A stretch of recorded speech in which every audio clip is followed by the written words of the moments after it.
Thank you, Wendy. Appreciate it. It's great to see so many folks on the Teams meeting today.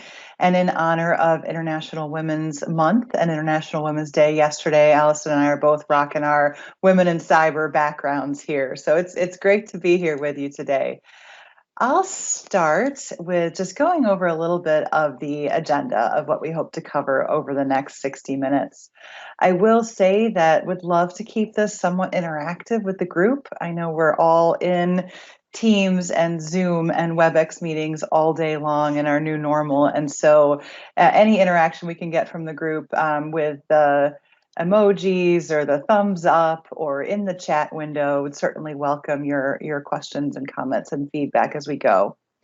We'll spend a little bit of time here on the introduction and then just do some level setting in terms of the background, current state and kind of where cyber fits in the current ecosystem of our business world.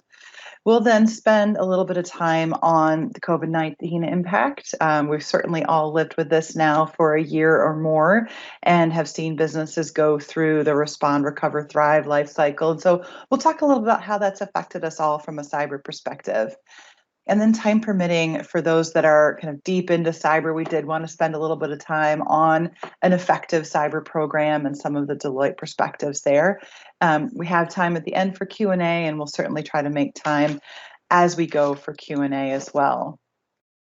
I do want to frame a little bit of our conversation in Deloitte and who Deloitte is from a cyber perspective. I'm certainly not going to read all these slides to you or this one slide to you around Deloitte's expertise.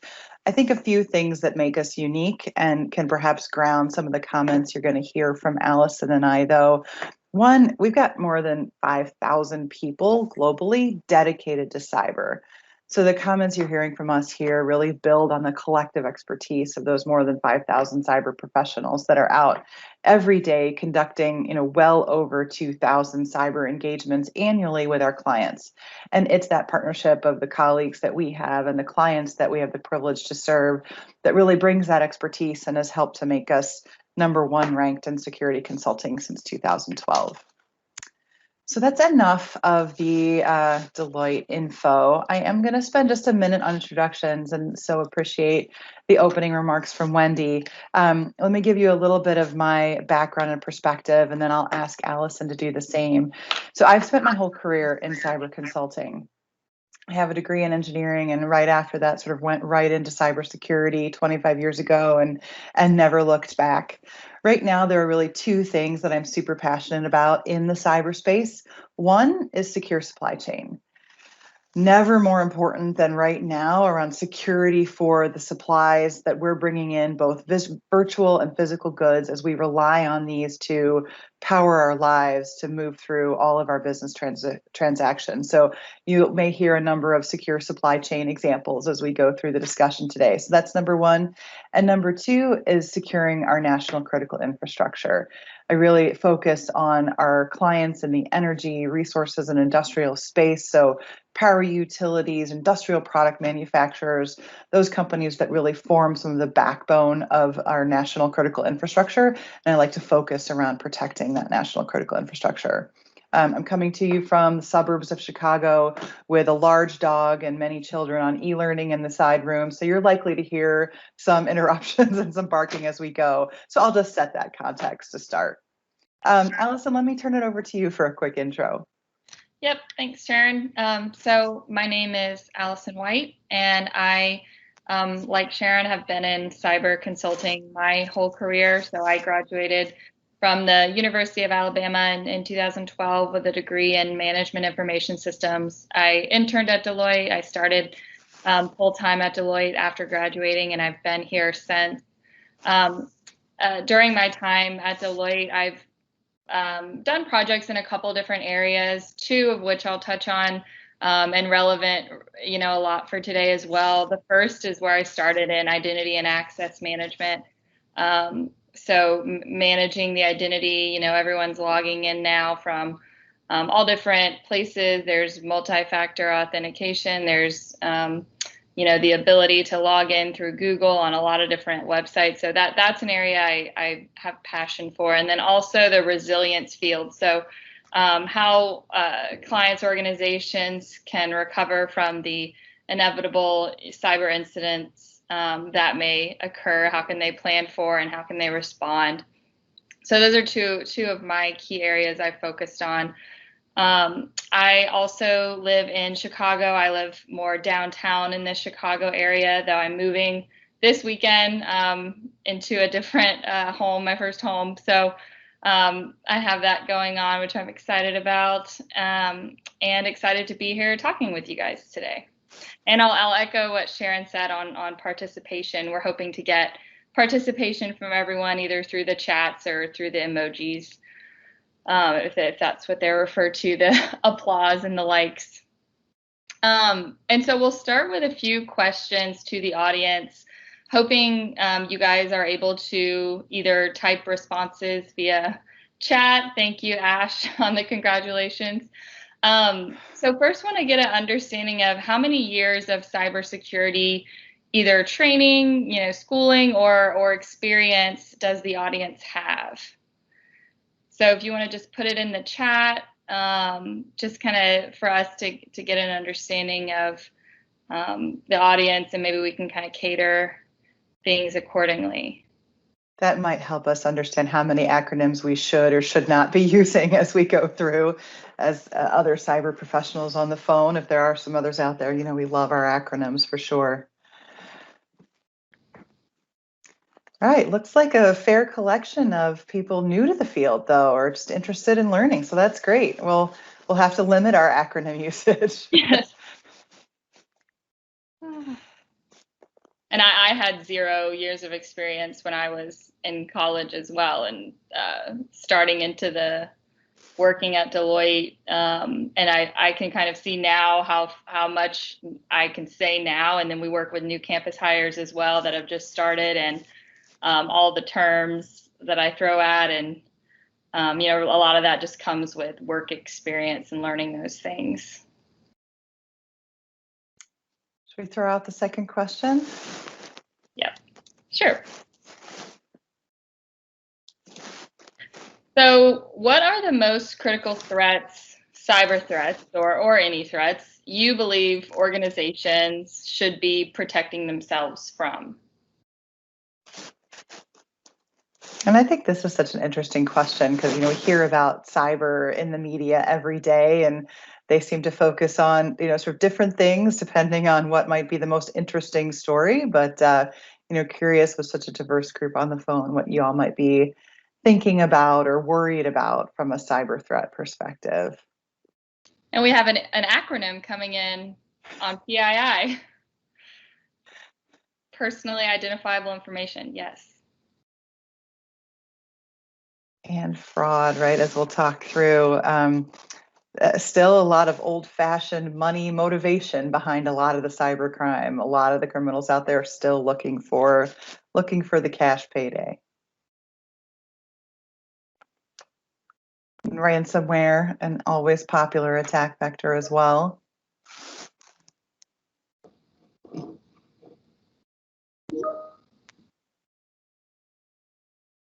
All right, I'm going to pull up our last question as well. If there's an area of cybersecurity that you're interested in learning more about, if it's not something we prepared to talk about, we can try to find a way to pull in a couple of additional topics as we go here as well. So if anybody has a burning question of something they'd like to hear about or learn about as we go, please add that into the chat window as well. So while those answers are coming in, I may just keep us moving, but please do feel free to add any other feedback into the chat window around topics that you'd like to hear. I'll start talking a little bit about some of the background and where cyber relates to it. If you think about the business landscape today, we're really in the midst of starting this fourth industrial revolution. So if you think about yesterday's invention of electricity and sort of transforming the way the world was 50 years ago, digital certainly transformed the world 10 to 15 years ago. The amount of digitization that we all have in our daily lives now would have been unthinkable 20 years ago. And so this has just dramatically changed the way that we live. But coming even faster at us is this fourth industrial revolution around the hyperconnectivity and intelligent devices. Right, it's the difference between relying on our phones now as our communication device to having those communication devices embedded in every aspect of our homes, on our thermostats, on our light switches, on our locks and our garage doors, and having that be part of our everyday experience as we go out and interact with the world. So from a single kind of device or transformative technology to something that is hyper connected and intelligent aware as we go through our day-to-day lives. And this absolutely has had an impact on where we are from a cyber risk perspective as well. If we think back, say 15 years, cyber risk used to be really framed in this conversation around compliance. Now, I used to have a lot of conversations with clients around the new PCI regulations or payment card industry regulations in the early 2000s. There was a number of new regulations by industry, be it SOX in the U.S. for preventing some financial fraud and cyber implications of that. There were regulations in the banking industry around particular controls they need to have in place from a cyber perspective. And so early on, the investment around cyber was really centered on this conversation of compliance. What do I need to do to get to what might be perceived as a minimum bar of security to be compliant with whatever these regulations are? So we saw things like identity and access management implementations that Allison was talking about earlier, ways that I could more efficiently manage who had access into those critical systems, and ways that I could certify that access on, periodic, quarterly, or annual basis. I think what organizations started to realize is that compliance really was that minimum bar, but wasn't necessarily helping them manage risk in the way that the companies needed to. And so we really moved into this era of risk management, understanding what's important to the business, what are the cyber threats that may impact that part of the business, and what's the right level of investment to protect that part of the business from a cyber attack. So this era was really all about, sort of balancing the right level investment to the right level of risk management and really helping to make cyber core to the business imperative. And I think transparently, this is where we see a lot of clients in different industries, even yet today. Perhaps clients in the manufacturing industry or clients in some pieces of the energy segment where the regulations haven't necessarily been there yet. There was a big focus around the mission, and cyber wasn't necessarily core to that.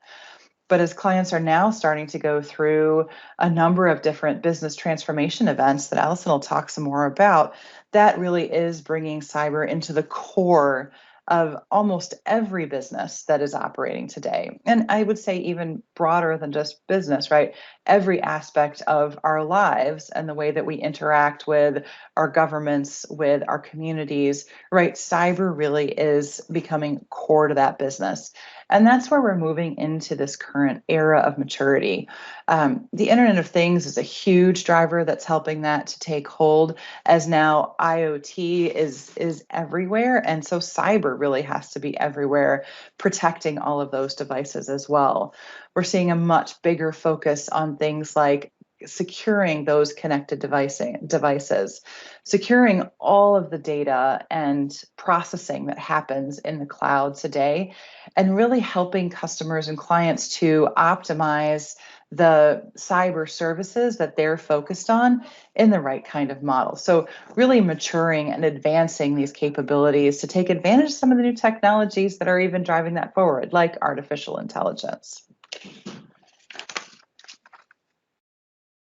So a couple of the trends that are really helping evolve this overall risk landscape.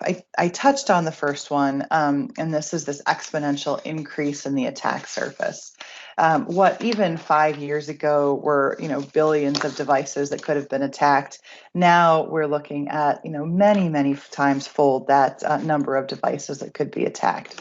So the traditional solutions that we may have applied in any kind of legacy environment just don't work at the same scale that they need to in this sort of broad attack surface where the ecosystem of your cyber environment is now outside the boundaries of your company. I think traditionally we have thought about, let's put a wall around the company. We'll have good fire, we'll have good controls on getting into the company. And then inside, right, they're trusted professionals. They're my employees, they're my contractors, they're my citizens. I'm going to trust them to do what they're doing within the environment. And that just no longer works in today's business models. We're interconnected with multiple different cloud providers. We rely on multiple third parties and suppliers to, perform parts of our business. And so that is increasing the attack surface as well as the proliferation of IoT devices. I think at the same time, we've seen some stagnation in the approaches to security, right? Everyone loves a good framework. And so there's a lot of focus on whether it's the ISO framework or the NIST framework and, some of the basic hygiene that needs to be around cyber controls.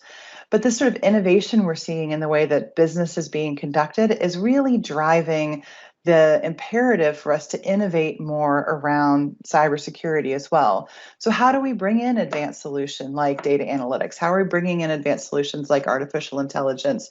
Look at 5G as an example and really leveraging that to not only be secure, but to drive more security across the kinds of ways that we do business. And then the last point is just this urgency for change. Talking with professionals and clients for years and years around cybersecurity, it's always there and there's an imperative to change. But just, in the last 6 months, we have seen such a shift to the criticality of the types of attacks that bad actors are able to perpetrate from a cyber perspective. It's gone from, a breach of information that may compromise my credit card, that's impactful to me personally, to a breach of some international databases of identity information that compromises not only my credit card, but my identity, much more difficult to recover from.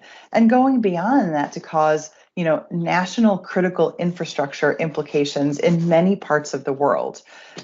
We certainly experienced that from a U.S. perspective with tampering in the election cycles. We've seen it in the Ukraine with tampering from a power system perspective, and many, many more examples where the impact of these cyber attacks continue to elevate in terms of their impact to our daily lives.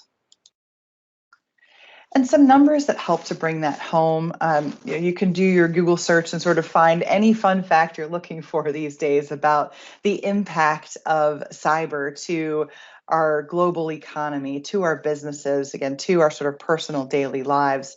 $600 billion as an estimated cost of cyber attacks to the global economy. That is a statistics that's maybe 18 to 24 months old.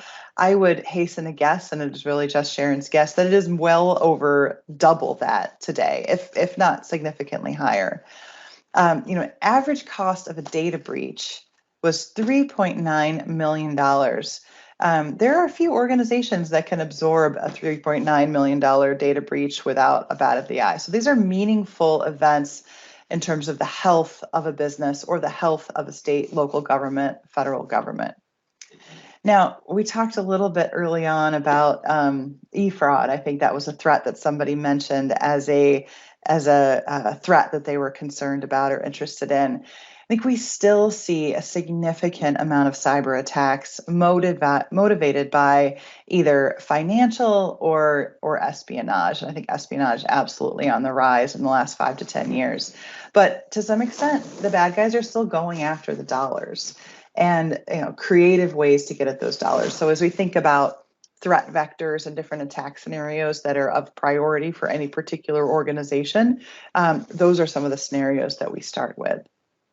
And then finally, huge explosion in the attack on IoT devices or Internet of Things devices. These are new devices. In some cases, they may not have the appropriate controls built into them. Completely different life cycle than some of our traditional applications or traditional products that may have gone through a longer development cycle, right? These are new technologies, new things emerging in the marketplace that in some cases really may not have the embedded controls that they need to. And in some cases can't rely on the traditional security controls just because of the very nature of the device. And so this huge increase in the number of attacks that we're seeing in the environment. Let me take a quick pause and see if there's any questions coming in on the chat window that we should address as we transition. So let's see. When we develop software programs, we use many third-party libraries, for example. What's the guarantee that those aren't watching or keeping track of our arguments and data that we send over? Is there a way to scan and measure the threat easily? Well, gosh, I love this question because I think this gets at some of the heart of the virtual supply chain security, right? How do you protect the fidelity of virtual products that you're leveraging? And that's what I think this guest is talking through. A couple of practices that we put in place with our clients. One is trying to always use those components from a trusted source. That doesn't always mitigate the risk, but that is certainly a fairly straightforward to control to begin with. Then there are certainly technologies and solutions that can support scanning that component every time to make sure that it doesn't have anything unexpected within the code base.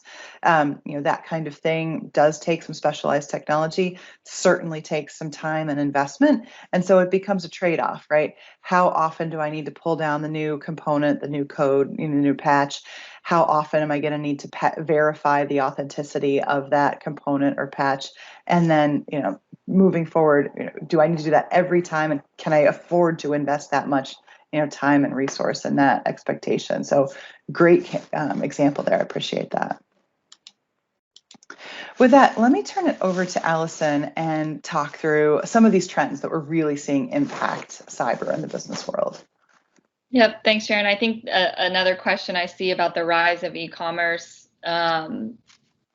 I can only imagine that financial gain attacks have gone up. So we'll talk about that a little bit as well. And here's kind of I'll go over a couple of trends that we're seeing in the marketplace. So one around digital transformation is changing the way risk affects businesses. So by digital transformation, we really mean organizations transforming their business model and technology environments to a more digitized way. And that, of course, presents additional cyber risks that they have to address in order to confidently innovate, confidently move into the more digital world and minimize those cyber risks along the way.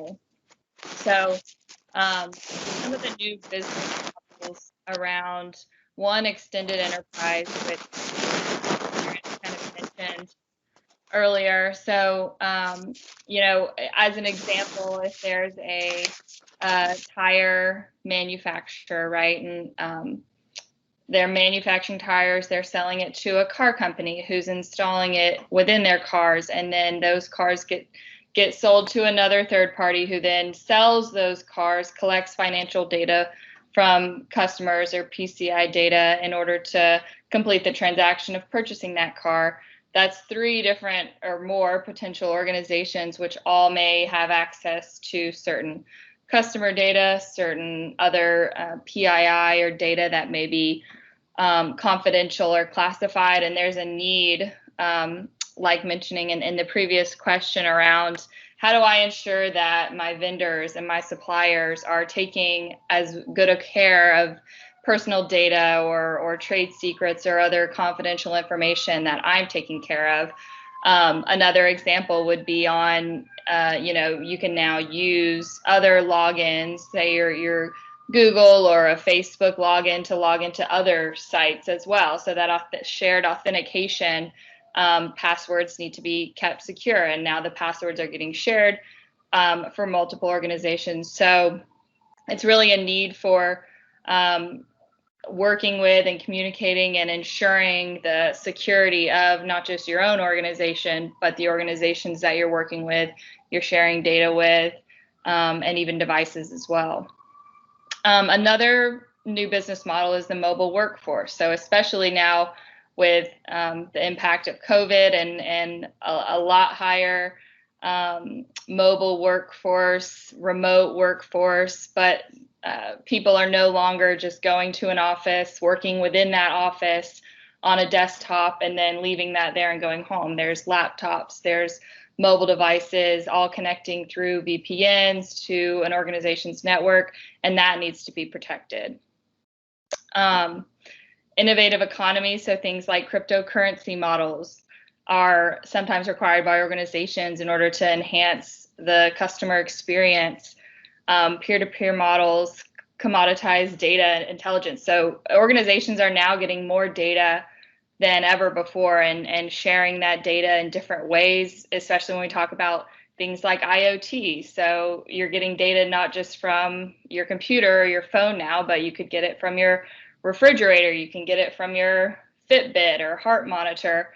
And all of that data needs to stay secure, especially when you're talking about organizations collecting that data from their customers. So all of this kind of pointing to the way businesses are changing, cyber security and cyber risk. Additional risks are being introduced and need to be considered as well in the business's model. Anything to add there, Sharon? Find the mute button there. And I think you hit it. It's been fascinating how many different client segments are so focused on digital transformation, and that's just opening up attack vectors in new ways that were never contemplated as the business was beginning. So, standalone physical products now being interconnected and having data hosted on the cloud really sort of forces the organizations to think through completely different attack vectors that wouldn't have been relevant 5 years ago.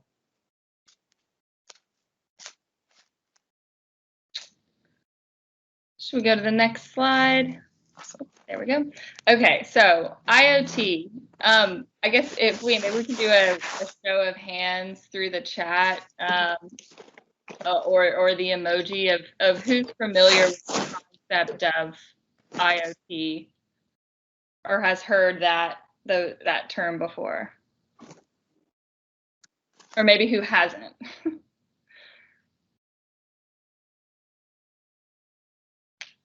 So some. So Internet of Things being the concept that no longer is it limited to computers or similar devices that can communicate across the network and feed data from place to place. So 3 areas where IoT is prevalent now and creates additional cyber risk.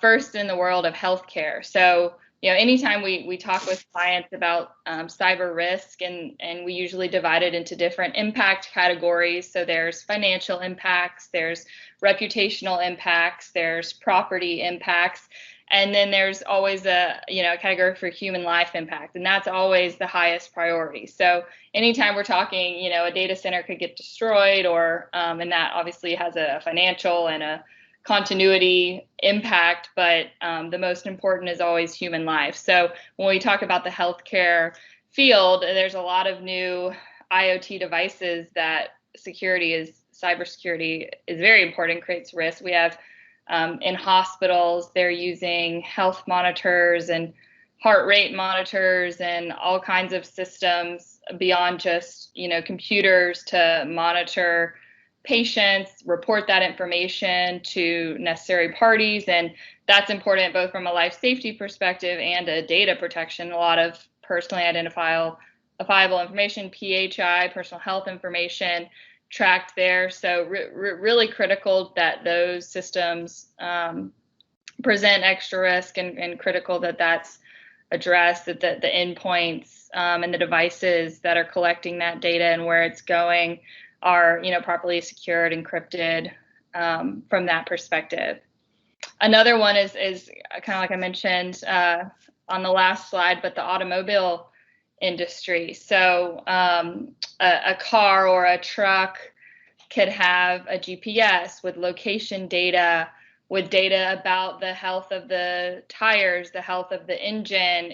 It can be sending that information back to an organization or a source that with that information can be doing additional analytics and data and communicating that to external third parties who are all working within the organization. So this is important. Location data is obviously important. You can know where people are, that sensitive data, as well as the ability to even potentially control the automobile from a remote source. So a lot of risk in that area as well. And then, like Sharon mentioned earlier, the manufacturing and industrial system. So power grids, transportation systems, traffic light systems, all of that, manufacturing plants. And these are areas that are not typically as, advanced when it comes to regulatory as something like a healthcare or financial. So a lot of times these have less mature cyber risk practices. And as those get increasingly digitalized, it's even more important that the cyber risk can kind of catch up and build a good foundation so that as, the concept of a smart city, where, all kinds of Internet of Things devices, so traffic lights, emergency response vehicles are all tied together. And, obviously a lot of risk presented there and importance of keeping those secure.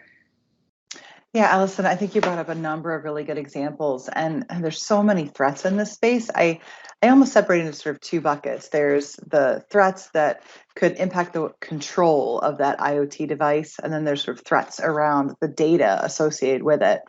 And healthcare provides so many examples here. If you think about control, I have a colleague who's a type 1 diabetic and has had an insulin pump since he was a child and got the latest version of his insulin pump, which was now collected to his smartphone. And we see these ads on TV, and how great is it to be able to measure your levels just through connecting to your smartphone. Well, as a cybersecurity professional, he thought this was interesting, and inside 4 minutes or 4 hours was able to find a compromise into his insulin pump. And so, I think we assume sometimes as the public that these new IoT devices are built in with security, and that's just not always the case. So good example there of sort of control that the IoT device is providing that can be compromised.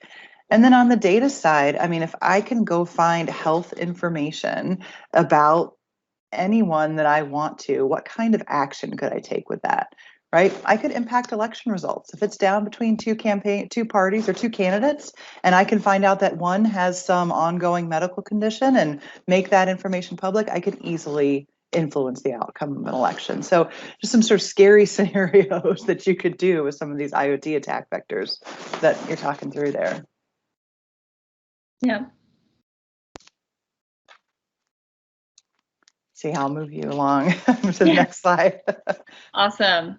And then last trend here is around mergers and acquisitions, M&A. So these can present cyber risks as well. And right now we see a lot of those amongst our clients. So acquiring, divesting businesses, and how can the systems, networks associated with each of those maintain their best cybersecurity practices in the midst of divesting, joining, buying a new business? How can that integrate? So one consideration is the infrastructure changes. So anytime you bring in a new business, you're going to bring in a new infrastructure. They have all of their systems already in place. You have your systems, and you have to find a way to integrate those while still allowing the business to run and keeping secure. So I know we've seen a lot of clients struggle in that area,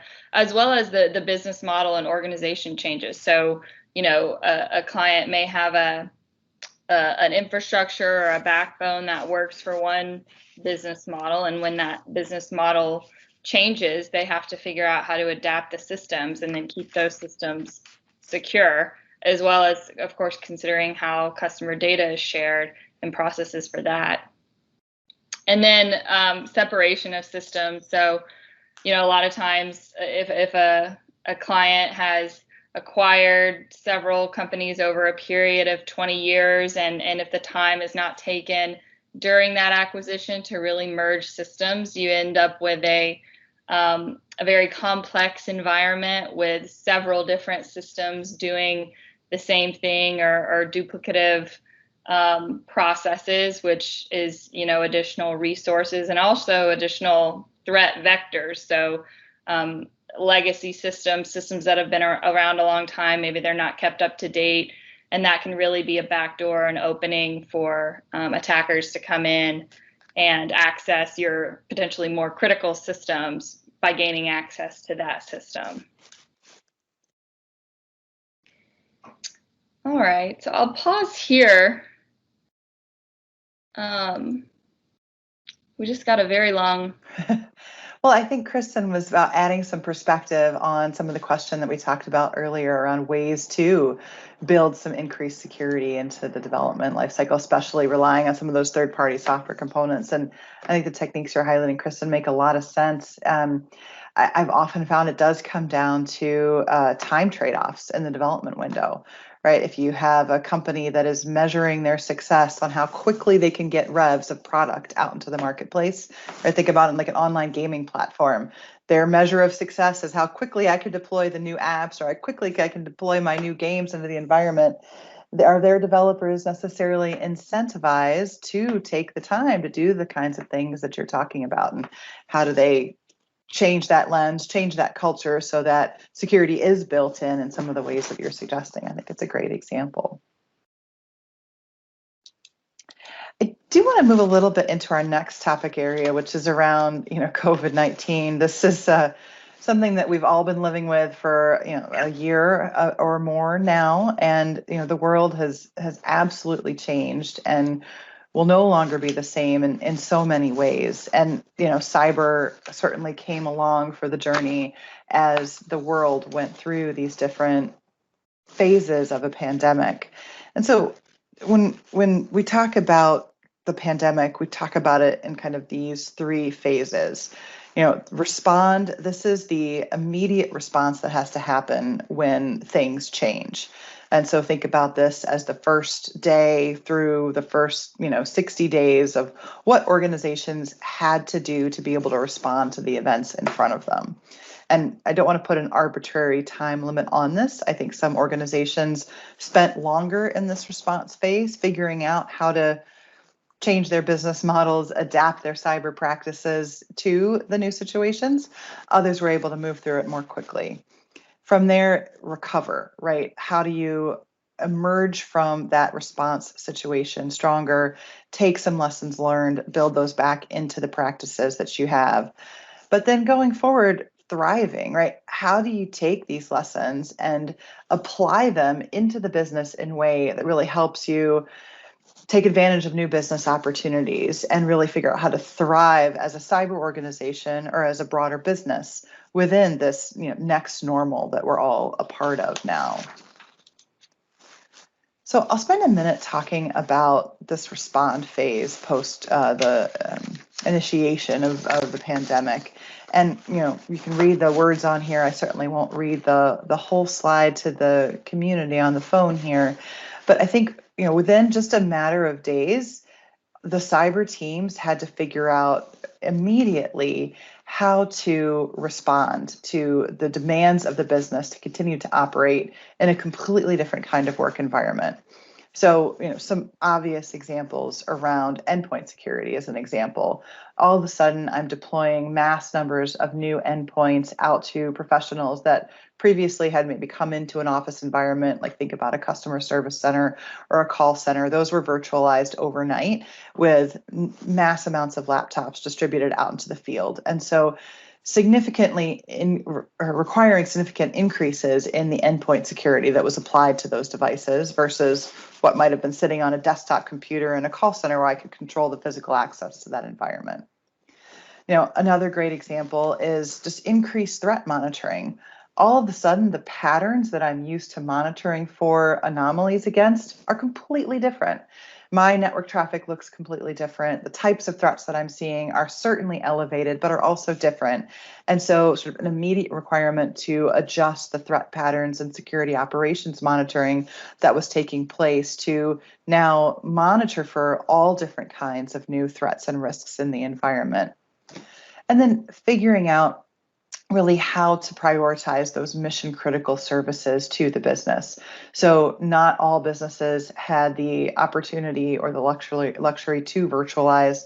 Certainly a number of our critical citizen services needed to continue to operate in person. And so how do I prioritize things that are critical to the mission, enable those to operate securely even within these new constraints, and continue to move forward. The last one I'll highlight on here that I always find a little bit interesting is the communication path with employees, contractors, right? The communication path with your community.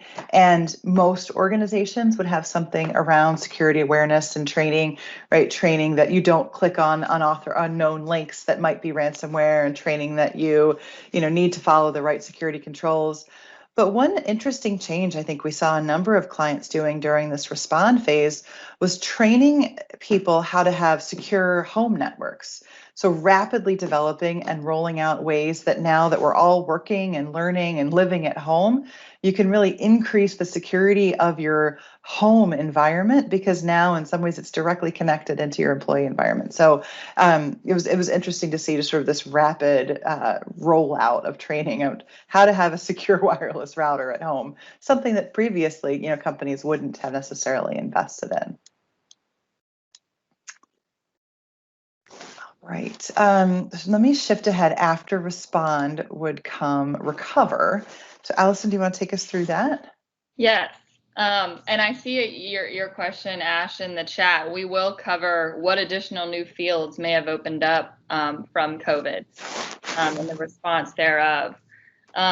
So these are all kind of potential new business challenges of the future, which have come out, or been expedited in some cases due to COVID. And I think all of these have different areas and fields that have highlighted as important. So the security field in general, after COVID, there's a lot of specialized areas, which I think we'll talk about on the next slide a little more, and some on this in number 5 here around a new talent model.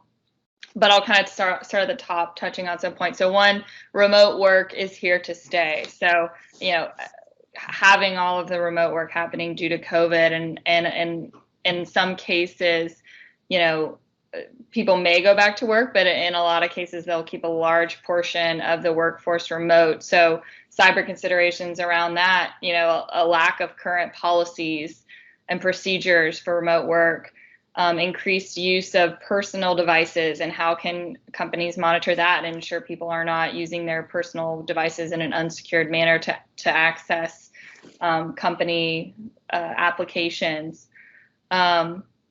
Availability to critical resources remotely is a point as well. And then number 2, a new frontier for trust. So this kind of touches on the mental recovery effect. So, from a workforce perspective, I think the mental health and providing a safe physical environment is something that organizations are having to, wanting to consider at this point. Digital experiences, so kind of what someone brought up at the beginning of the presentation around, because COVID has forced everyone to be remote, the number of e-commerce, say, or other ways that people used to do things in a person-to-person or non-remote way are now shifting to doing more virtual interactions, e-commerce as an example. So how can organizations ensure that they are driving to allow for more virtual interactions, and as well as keeping those interactions secure from a cyber perspective?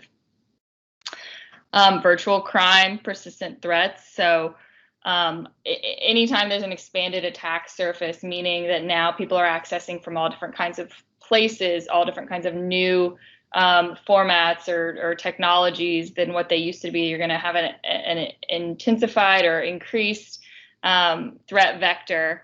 So, companies needing to manage that, needing to manage their user behavior and making bigger efforts to ensure the risks are minimized. And then lastly, so there's some examples here that Ash, you were mentioning. So the market realities demand a new talent model. So specialized talent shortages consider some of the areas mentioned, cyber in general, cloud, AI, machine learning, operational circumstances become more variable. So the market for talent is really evolving into more potential gig workers or specialty workers, including virtual IT support and bandwidth of cyber resources to accommodate the expanding attack surface we mentioned. Yeah, and there was a shortage of cybersecurity professionals long before COVID, and I think COVID just exacerbated that situation, not only because of the increased threat, but because of this rapid business transformation and all the cyber implications that it has. It's a good time to be a cyber professional. Yes. Okay, so I'll go through this one fairly quickly. I know we want to leave time for Q&A. So the thrive phase, moving on, recover, respond, recover, and then how can organizations really thrive from this next normal environment? So, number one is securing both the supply chain, which we've talked about, and increased digital interactions, making sure those are secure. Innovative cyber talent approaches, so similar to what we mentioned as well. So identifying areas where businesses can introduce AI, machine learning, or artificial intelligence to automate some of the transactions that may increase user experience and security. So reducing manual efforts and driving more automation. Defining controls, security measures for that AI and ML deployments. Determine security requirements for any contingent, workers or additional workers. And I know Deloitte has increased the delivery center. So, we're talking about managed service, cloud. Those are specialized security functionalities that organizations are now outsourcing, say, their entire security operations center to other third parties to take care of those. Planning for remote office at scale. So how do we ensure, as we increase the amount of remote work happening, it's secure?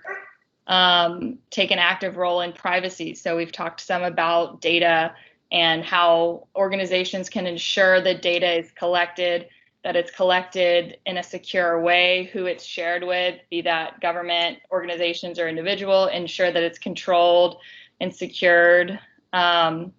Additionally, new data collected as part of COVID-19, personal data and health information, and preventing fraud. So I know we had some questions about fraud. So that's going to be a key theme for businesses to embrace to really thrive in this new environment. So providing security teams with clear policies, procedures, scope of coverage, ensure and understand how organizations are going to monitor and control the security events, ensuring those processes are well defined and tested. Anti-fraud, confirming enterprise anti-fraud framework to include identity proofing. Make sure you know who it is that's logging in and accessing your systems. There's tools to do that. Secure login. Know your customer initiatives and ensure responsible data handling. And then lastly, just, the incident response piece of this. So knowing an incident, I think we say a lot of times it's not a matter of if, it's a matter of when, and organizations need to be prepared to have those incident response communication plans. How are you going to communicate with customers? How are you going to communicate with inside your organization with the legal entities that you have to inform. So really making sure that there's war games done, there's planning done, there's preparation so that, when that event happens, you can respond in the best possible way. So all things kind of built on the Thrive. I think we have one more slide, Sharon, just summarizing the overall. So considering how the business will pivot based on all these changes that have happened in this new normal for both customers and employees, updating their infrastructure, their tools, processes, and policies to accommodate this new remote workforce and the new customer demands that have come in response to COVID. Proactively building the threat mitigation, detection, and response programs and policies. And then the plan to build in versus bolt on framework. So wanting to build in security from the ground up as opposed to bolting it on after the fact. Yeah, I think that one is so key and gets to some of the comments we saw from, was it Kristen in here, around sort of building security mechanisms into the software, into the products from the beginning versus trying to monitor for it all after the fact. Yeah. So maybe we pause there. We've got about 8 minutes left to go. Are there any questions that came in to chat, or feel free to unmute and ask a question as well?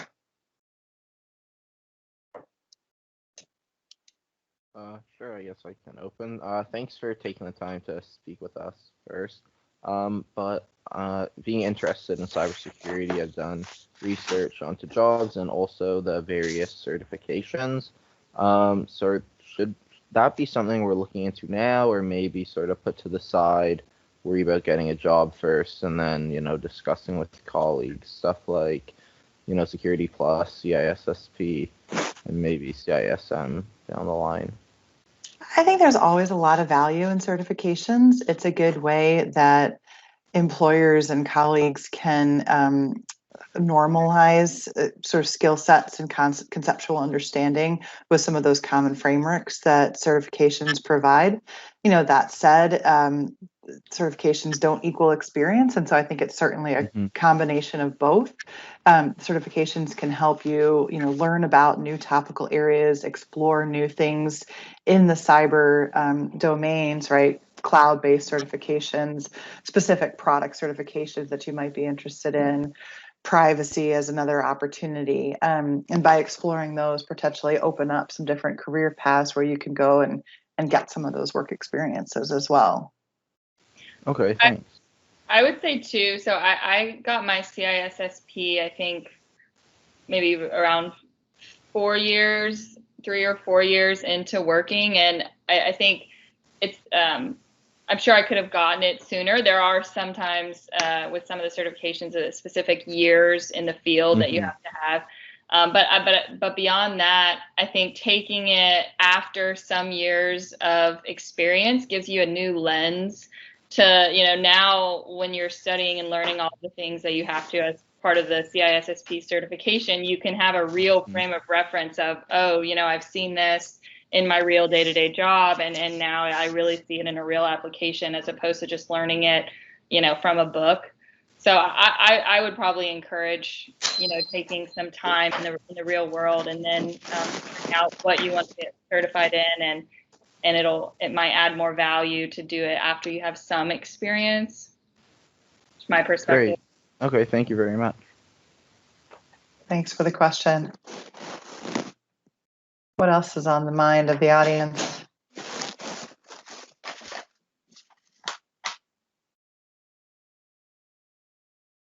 I see Ash says that this goes into my next question. Oh, there we go.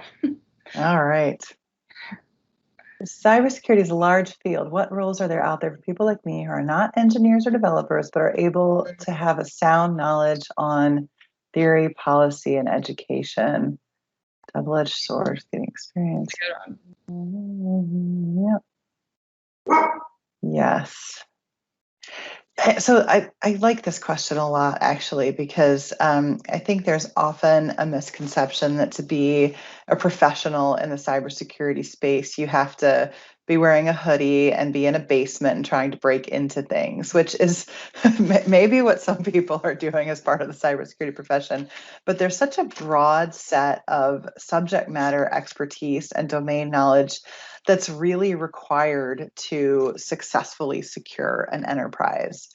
And I'm actually going to just skip ahead one slide to talk about some of the different roles that everyone in a company has to get to this cyber aware culture.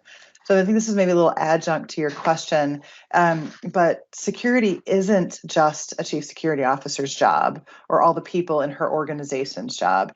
It truly is the entire enterprise's job, and everyone's got a role in that. Whether you're, an IT risk leader and trying to figure out how cyber risk plays into the overall enterprise risk of the company, you're leading a line of business and you need to understand what are the cyber threats that my product set may have and how should I prevent those different threats. Or you're an application developer and you want to be able to bring in the right kind of secure modules for you to be able to develop against, as we saw in the other question. So I think truly a collaborative effort and not something that just can be delegated to an individual cybersecurity leader. I'll share this too as a really detailed answer to your question. Right, this is a way that Deloitte will talk about how to have an effective cybersecurity program. There are a lot of things on here that don't necessarily take a deep application development knowledge, right? People can look at threat intelligence data and pull together patterns. People who can look at data governance frameworks and help think about what's critical data, what's less critical data, and how do I distinguish between the two. I don't need to have a deep application development background for many, many things that go into the overall effective cyber program. Allison, what would you add there? Yeah, I like that. And as someone who I did take development or learn some development courses in college, but have done zero development in my 8 years at Deloitte, it's definitely not a required trait in the cybersecurity field. And I really like the second question about imposter syndrome, because I have suffered from that myself. And I think, especially in a field like cybersecurity, which is constantly changing. I mean, we're doing a presentation today that we would not have done a year ago on the impacts of COVID to the cybersecurity world. It's constantly changing. So to know, for anyone to think, oh, they know everything, I know everything about, cyber.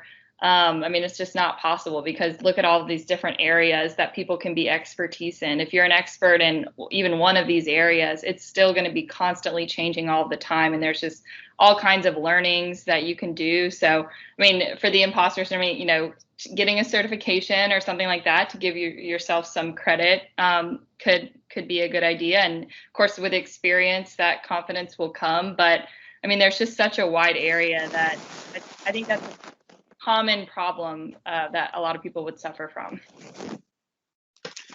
And I see maybe one final question that's a good one to close us out on from Shabazz.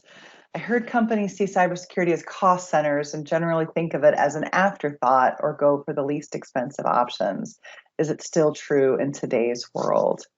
I think the answer really depends on the particular business that any company may be in.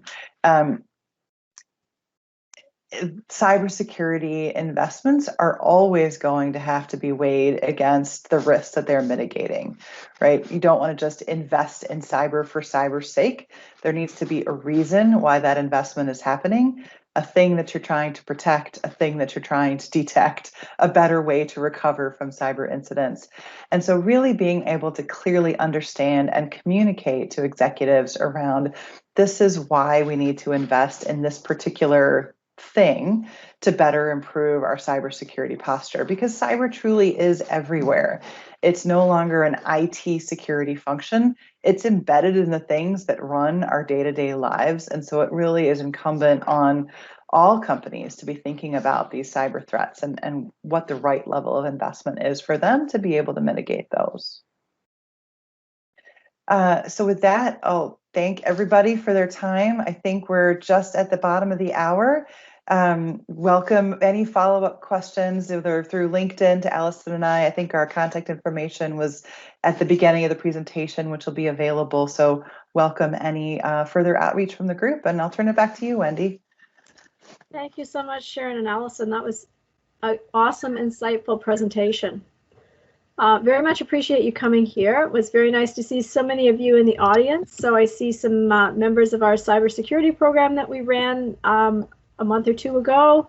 I see some undergraduate students from our department. I see some graduate students. And I'd like to give a shout out to Simon Goldenberg, who is also from Deloitte, who's on the call.